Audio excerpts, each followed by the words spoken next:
I get jealous that my name is not in that greatest of all times. But I come from the era of if it's not dominantly for sure, don't mention my name. And of course, we have a lot of different categories. The most dominant category, I'm him. You only can say one other name. I don't want to hear nobody else's name. That's why I wanted to pass him up in points. I was going to fucking arrogantly say. Out of nowhere, Shaq lit into LeBron and KD, and it caught everyone off guard. What began as a light, almost throwaway joke about Larry Bird quickly spiraled into one of the most talked about media moments of 2025. The wild part is that many fans still don't know how intense it actually got behind the scenes. This wasn't the usual playful banter people expect from Shaq. There was no laughter, no easy jokes, no entertainment-first energy. It felt serious, layered, and long overdue, like something he had been holding in for years. Once clips and snippets started circulating online, the internet reacted instantly, with debates, reactions, and speculation flooding every platform. To really understand the situation, you have to rewind to how it all started. Early in 2025, the basketball world was once again locked into the never-ending GOAT debate. Every season, the same questions resurface. Who is the greatest ever? How does this generation compare to the legends? Where do modern stars truly rank in the grand history of the game? It was the kind of conversation that usually drifts along casually, full of opinions but rarely explosive.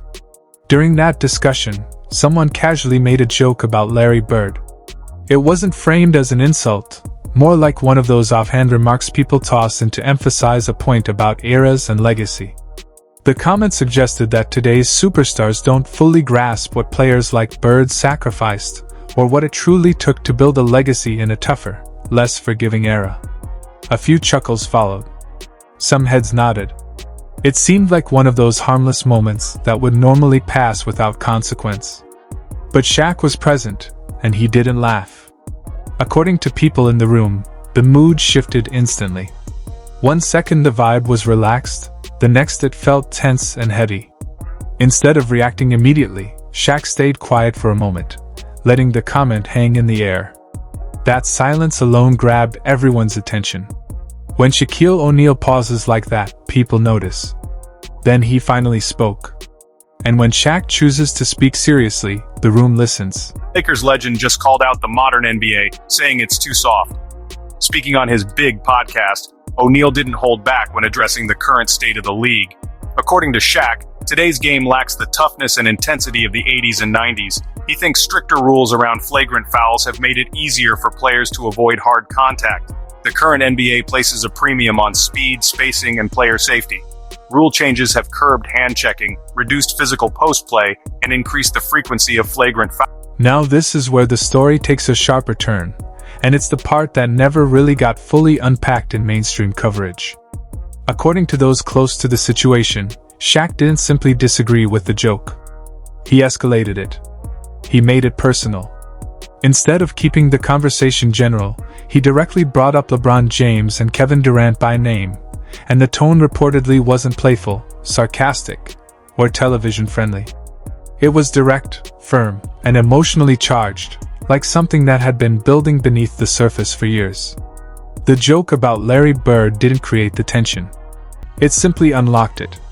What made the moment stand out was the delivery. This wasn't the version of Shaq people are used to seeing on studio shows, laughing, joking, and tossing out light criticism with a grin. This felt deliberate, measured, almost confrontational. He reportedly argued that today's superstars speak about greatness from a position of comfort, in an era that offers more protection, more control over narratives, and more flexibility in shaping careers than previous generations ever had. In his view, players like LeBron and Durant have achieved incredible success, but they've also operated in a system where movement, media framing, and legacy building are more strategic and less rigid than in past eras. He didn't whisper the point or soften it for optics. He stood on it fully, speaking with the kind of conviction that made the room noticeably tense. Then he circled back to Bird, not as a nostalgic comparison, but as a symbol. For Shaq, Bird represents an era defined by physical battles, hostile environments, and limited control over circumstances. A time when players didn't choose ideal situations or shape their rosters from behind the scenes. They showed up, competed, endured, and built legacies through raw competition rather than calculated positioning. From that perspective, even a casual joke involving Bird felt, to him, like a dismissal of what that generation endured. That's why his reaction reportedly wasn't just irritation. It was offense. Not only on behalf of Bird, but on behalf of an entire era he believes is slowly being reframed by modern conversations about legacy and greatness. Meanwhile, LeBron and Durant, two of the most media-aware athletes in modern sports, responded in a very different way. Publicly, they didn't engage head-on. There were no interviews directly addressing the remarks, no dramatic rebuttals, and no viral soundbites escalating the conflict. But in the world of elite athletes, silence rarely means indifference. It usually means control. Every post, every interaction, every subtle message becomes part of the narrative. In the days following the circulating clips and reports, LeBron shared a reflective message online about focus, longevity, and letting work speak louder than noise. No names were mentioned, no context was given, and on the surface it seemed unrelated. But the timing raised eyebrows among fans who were tracking the situation closely. It wasn't a direct response, yet it felt intentional enough to be interpreted as one. Durant, on the other hand, responded in a quieter but slightly more pointed manner. He interacted with discussions that criticized older generation players for constantly positioning their era as the ultimate standard of greatness. Again, no explicit callouts. No mention of Shaq. But the subtext was clear to anyone paying attention to the broader debate. The message wasn't loud, yet it carried enough weight to signal awareness without escalation. Within hours, the basketball community fractured into two distinct camps. One side strongly backed Shaquille O'Neal, arguing that he was voicing a truth many former players hesitate to say publicly. They believe the reverence for earlier generations is slowly being diluted in modern debates, and that someone with Shaq's stature stepping in to defend that legacy was both necessary and overdue. To them, the issue wasn't about disrespecting current stars. It was about maintaining historical context and honoring the foundation of the sport. The opposing side pushed back just as fiercely. Critics argued that era comparisons are often rooted in personal legacy battles rather than objective analysis. They suggested that Shaq's intensity may have less to do with Bird specifically and more to do with how he views his own place in the all-time hierarchy. In their eyes, constantly measuring modern players against past standards risks oversimplifying how the game, training, competition, and global pressure have evolved. Online, the debate quickly spiraled into full-scale discourse. Clips were reposted, screenshots circulated, and commentary flooded timelines.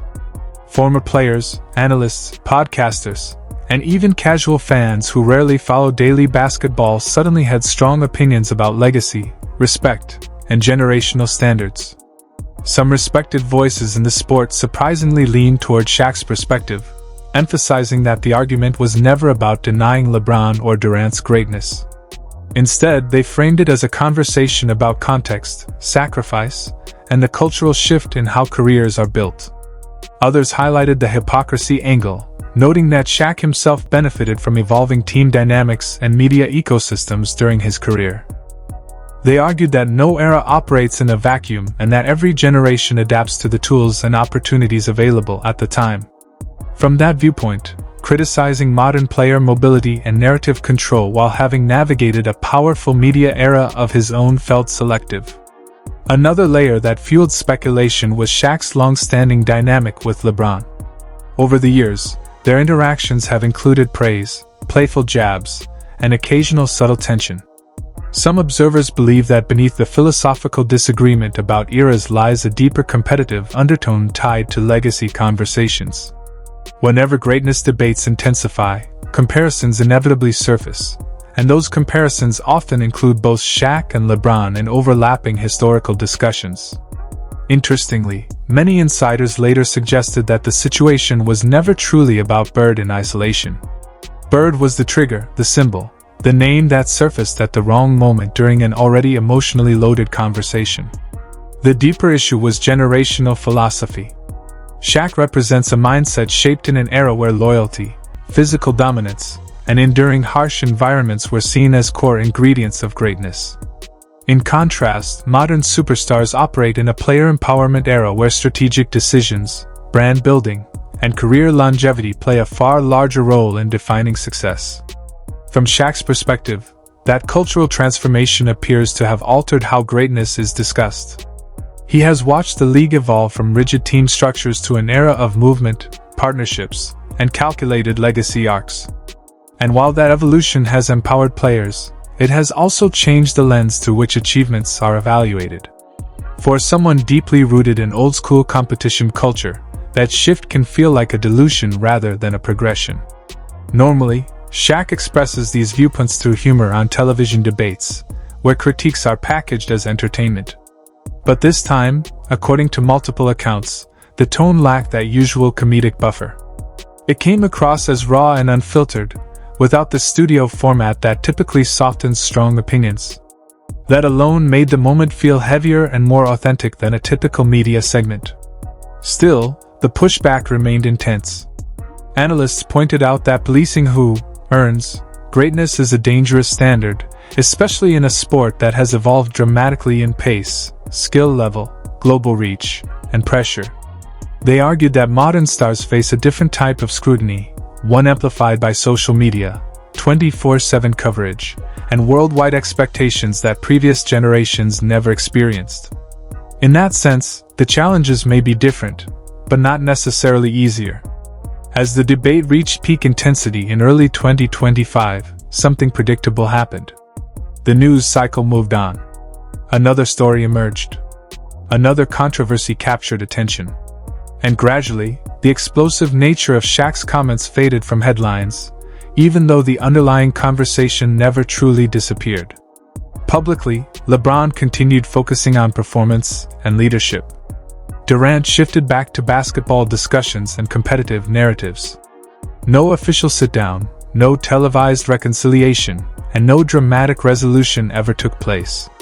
But beneath the surface, the discussion about greatness, legacy, and era comparisons kept circulating in quieter circles.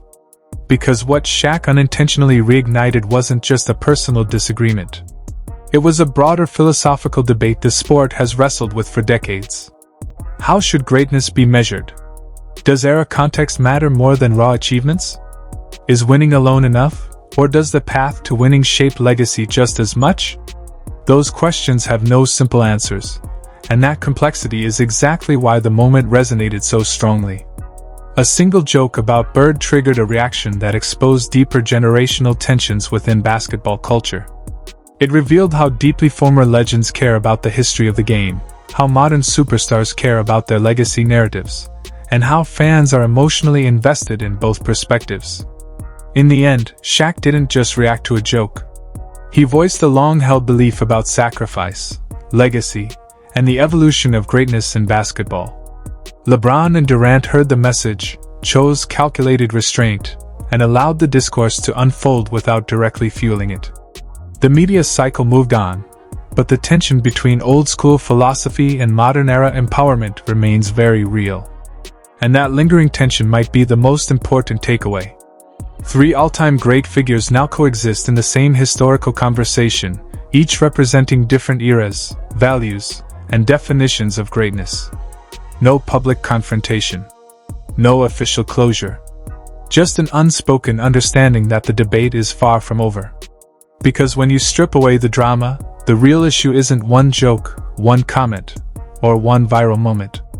It's the ongoing battle over who defines greatness, how legacy should be judged, and whether the era you dominate in changes how history remembers you. And until that debate is settled, moments like this will keep resurfacing, louder, sharper, and more personal every time the conversation shifts back to the question that never truly goes away: what does it actually mean to be great?